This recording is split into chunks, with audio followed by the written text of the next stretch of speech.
Hello and welcome to another episode of NSE FinWiz powered by CNBC TV18. Today we're in the office of a company that's doing a great job in green energy, and it is our endeavor to make the personal finances of their employees a little greener. We're in the office of Welspun Energy in Noida.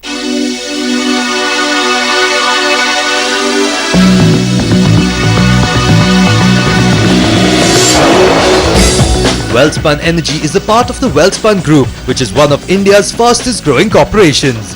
With a focus on green technologies, Welspun Energy is interweaving inclusive growth, social, economic and environmental sustenance in their projects to provide sustainable energy for all by the year 2030 through solar and wind energy. Focusing on our theme for the series, NSE FinWiz visited Welspun Energy to gauge thoughts and notions of young professionals of the organization to understand their approach towards investments and financial planning. There is no dedicated personal advisor as such, but there are brokers and there are dealers with whom I interact while share trading, and I also have relationship manager at a brokerage house, so I take advice from them. I get their internal research reports on various companies which they advise, and then I internally discuss it with my family and friends, and then I decide whether to invest or not. Actually, I started working few months back, so I've not saved much money to invest it in somewhere. But yeah, I have started investing. I've invested in LIC and in PPF1, and if I start saving some money, I would definitely look forward to save some money, to invest some money in say some commodity or in some property. Yes, for me investment is foreign exchange. For me investment is going out of the way and buying certain shares and stocks. For me investment is hiring a trader for myself and asking him or her to invest for me and make money. That is what investment is for me. With a raring to go attitude, these budding professionals of Welspun Energy were enthusiastically looking forward to the forum with our financial experts to take in the advice and pose their queries on smart financial planning. Yes, I would like to seek professional advice because that does mean something, especially if I'm venturing into a newer area. Then yes, professional advice would matter to me. My first question would be, how do you decide as to which sector or to which investment is gonna make profit in a short duration of a time, one, and second would be, how do you decide that it is going to make it is going to be a profitable business in the long term. Probably it might be that in short term I might not get a return, but there are certain investments where in long term, yes, I get a huge chunk of return. So how is it, what is the rationale behind that decision, and how do we decide, how does that trend go? That is what I would like to know. If I meet a professional expert or a forum of professional expert, then I would like to know that how the share market works, then what are the companies and how the stock markets go up and down, and where should I invest and why should I invest, and what are the returns that I would be getting back in how much time. Well, we're now at the Welspun Energy office in Noida, and I'm joined by two very special experts. First up, on my left is Mr. Harshvardhan Rungta, who's a certified financial planner at Rungta Securities. And we also have Mr. Firoz Aziz, who's a director at Anand Rathi Private Wealth. Gentlemen, welcome. Thank you so much for being here. Firoz, my first question to you. But before we start talking investing and financial planning, tell me a little bit about the basic mistakes, the common pitfalls that people make usually when getting into investing. Yeah, when you speak about pitfalls and ground rules, there is quite a few ground rules which need to be taken care of before you start investing.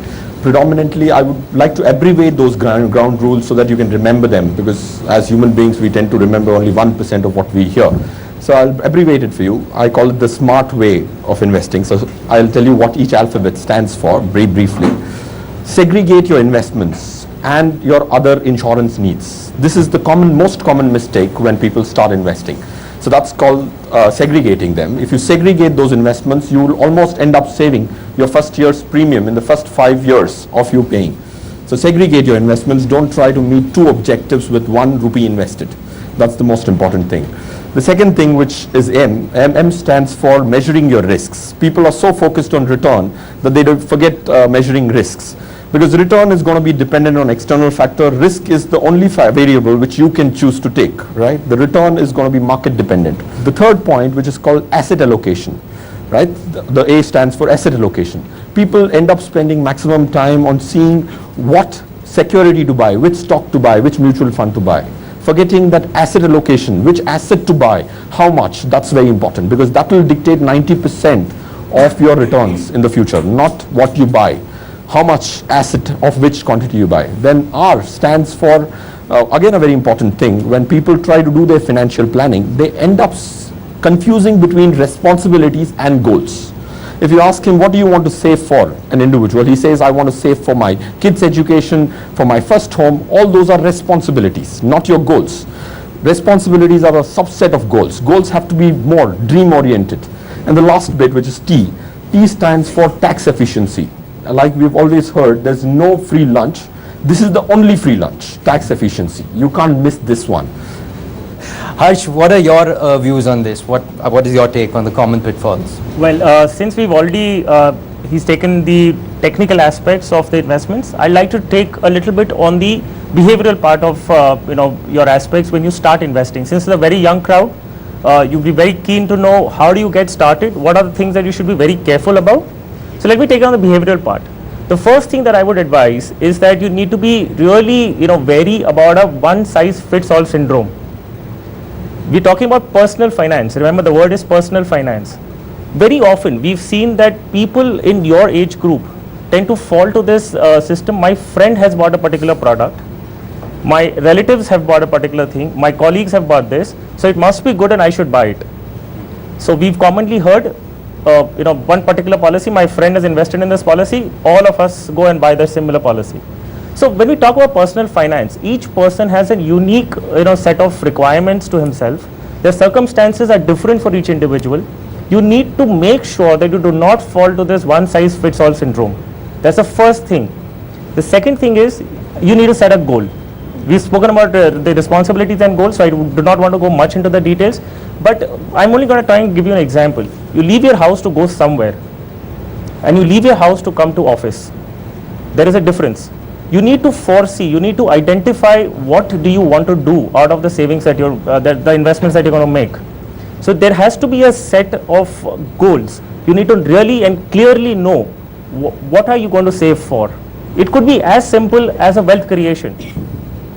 I'm not saying you need to have something specifically for a particular cause, but there has to be some goal and some timeline to it. Firoz, these guys are young professionals. They are just newly started investing. Some might have just started, or some have been investing for a few years. Why should they invest now? Why can't these are the heydays? Why can't we just go out, party, watch a lot of movies, travel a lot, and investing? Fine, I'll do it when I reach 40 or later on. Why now? Very valid question. Everybody actually tries to defer their investment plan and their personal finance, like Harsh rightly mentioned, that goal setting is very critical, and doing it sooner is so important. Let me take an example maybe to tell you what is the impact of starting early. Okay, not even getting to 40s. If you defer your investment by 5 years, what is going to happen to your maturity value? Let's assume 10,000 rupees per month if somebody invests on a monthly basis for the next 25 years. His 10,000 rupees, if it's grown at the rate of 13%, will become 2.2 crores. But if he said, instead of starting 5 years later, I'll start today and have 30 years to invest, the 2.2 crores will become 4.5 crores.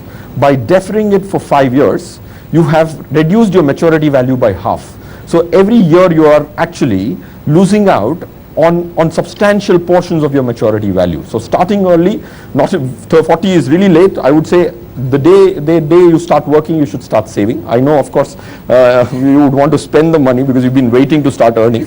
But yeah, it's very difficult. I know it's easier said than done, but I think you should try and do that. So that's a large impact on maturity value. You can't let go of it. Okay, interesting. Harsha, tell me a little bit about asset allocation, diversification. Now, generally there is a trend, again, young professionals, we're working very hard. We put in 12, 14 hour days. At the end of the day, you just want to go home and rest. You might not have time to, look at your investments so much. So just a couple of points, how can they go about getting a good diversification, a good asset allocation? Well, the first thing when you begin, you need to, as we've already spoken about asset allocation, we've spoken about risk profiling.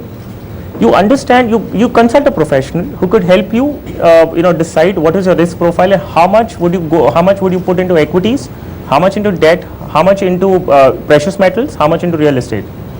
Okay, so the first thing is to identify that class, asset class, and a percentage allocation to that particular asset class.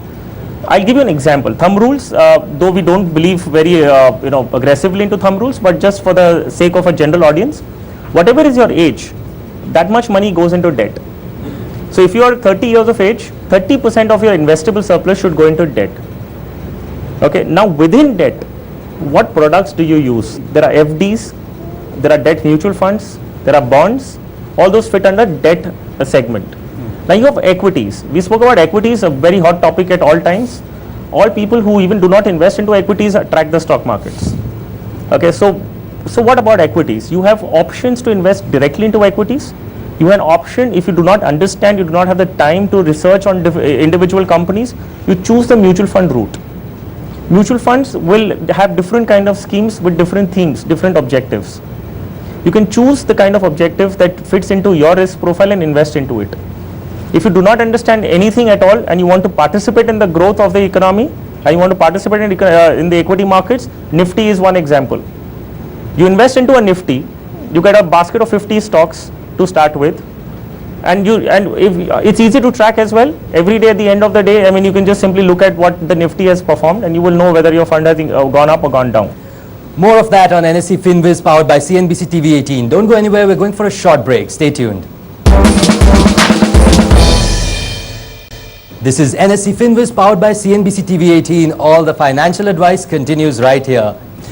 Feroz, I want to talk to you about, again, when we read the papers, and again, even if you're not actively following the markets or any of the other, but the papers nowadays are talking a lot about inflation rate and the rupee slide and all of that.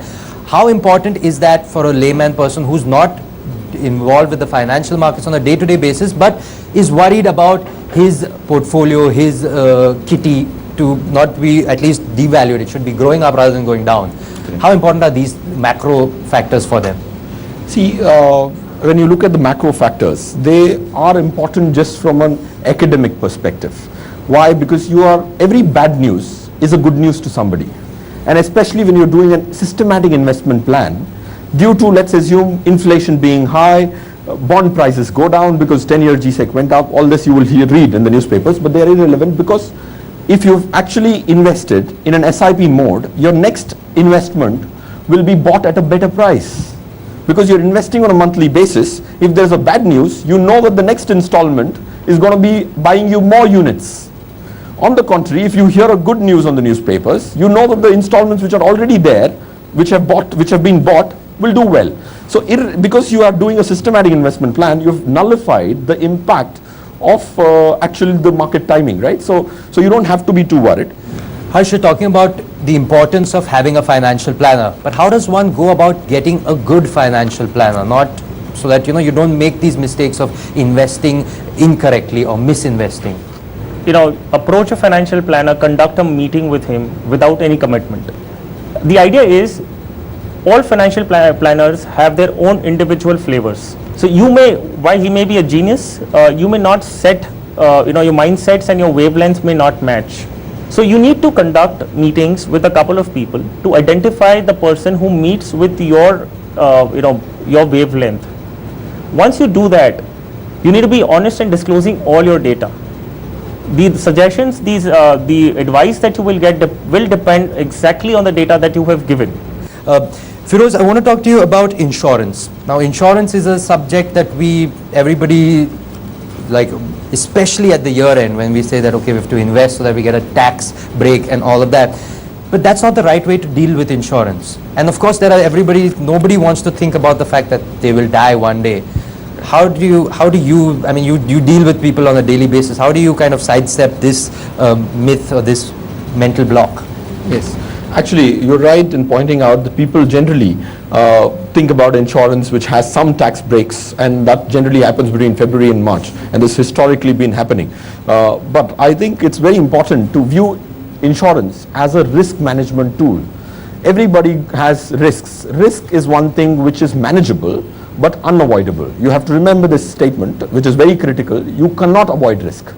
There is no way you can avoid risk, but you can manage it. So managing risk is very critical. So if you're getting a salary which is going to get credited to you every month, there is usage to that salary, right? So you need to make sure that there is a replacement theory. If you are not there, God forbid, that salary should still continue to keep getting credited to your account, so that your dependents are not dependent on your physical presence. You cannot expect your dependents to go through an actual loss of you not being there, we not being there, and also having a financial trouble. It's a double whammy for the relative. So it's very important, because it's very difficult to cope with both at once. So how do you assess what is the insurance cover you need? It's very important. Harsh, I want to ask you about monitoring portfolio, which is really important. Again, okay, so you have, let's assume you have a financial planner, so you're going to him or her and you're talking regularly. But it's important to do some research on our own to monitor it also while doing it with the financial planner. I mean, at home, sitting on a Sunday, I should be going over my portfolio regularly, right? Or how often should that happen? Well, there are two sides to this. On one end, you are a professional in your own field. There is specific domain knowledge that you have for your own area of functioning. At the same time, there is another person who's a professional in financial matters. So you consult him the way, we are not professionals and we do not have knowledge in medical field. So we go and consult a doctor who tells us what to do, and we follow that advice. Yeah. So with respects to monitoring your portfolio, yes, put in an attempt, put in an effort to try and understand. So there is a difference between putting an effort to understand and doing something on your own. Put in an effort to understand what is happening, bounce that idea off with your financial planner, assess whether it is suitable to you, and then execute. Do not self-medicate. This is NSE Finvest powered by CNBC TV 18. After the short break, the audience asks us some important questions of our experts. Stay tuned. Welcome back. You're watching NSE Finvest powered by CNBC TV 18. It's now time for our audience to ask their questions of the experts. I have one question related to the investment which you are discussed right now. Like you have discussed about the systematic investment plan and the mutual funds and everything. But what is your view on the real estate, investment in the real estate for our age group of 25 to 30 years age group? What do you think, whether we should go ahead in the investment in the real estate, or we should think about the investment after 35 years or something in the range of 35 to 40 years? Before you get to this real estate decision, you have to go back, step back, and think of what is your asset allocation, right? Real estate actually in India has been one asset class which everybody likes, like that theory that real estate and gold never go down. That's very popular. So, but it's very important to see what portion of your assets are going to be in real estate. Like already mentioned, that you should never get married or like an asset beyond something you should. You should never get an emotional attachment to that. So if it is 30-40%, that's the maximum. You can skew your total net worth to real estate. For a person fresh off the boat like me, of my age, what are the portals from where we can get basic financial knowledge? Like most of us have a technical degree or some other degree. So what are the basic portals, so that in medical terms I don't or we don't end up being a victim to a quack? There are basically 4 fundamentals of financial planning. Okay, the first is living too short. Okay, that's where we're talking about insurance. You're working, suddenly unfortunately something happens, and your family is deprived of that, financially deprived of the income that you were generating. So that's living too short. So once you've identified that, you start working into how do I address that particular issue, which is life insurance. So now you know where to focus. The other issue is living too long. Okay, we've lived short, so this created problem. Now living too long. If we live beyond our earning years and way beyond our means, then that's a problem. So now how do you take care of that, which is investments. So now you know that, okay, I need to address this particular issue where I need to specifically look for investments. So you'll find, I may not be able to give you names and of 10 websites that you can do that, but I'm sure you're educated enough to just search across and address that particular need. I want to know one thing, whether we should go for commodity market, because the commodity market also is a hot cake nowadays. So in the systematic plan, we should go for commodity market, or we should go for equity or debt. You should have an allocation into gold, silver, or any other precious metals restricted to about 10% of your portfolio. Because gold historically has been a hedge against inflation. You would see a return in gold in line with inflation. It will not help you create wealth in that sense of that you surplus, you have a large corpus at the end of the period. So the allocation to gold should be 10%. The rest can be divided between real estate, equities and debt. Thank you so much, Feroz. Thank you so much, Harshvardhan. Thank you so much for having us here. Well, those were the enthusiastic employees at Welspun Energy's Noida office. We'll catch you next week with another set of India's young workforce. Till then, from the entire team, thank you for watching.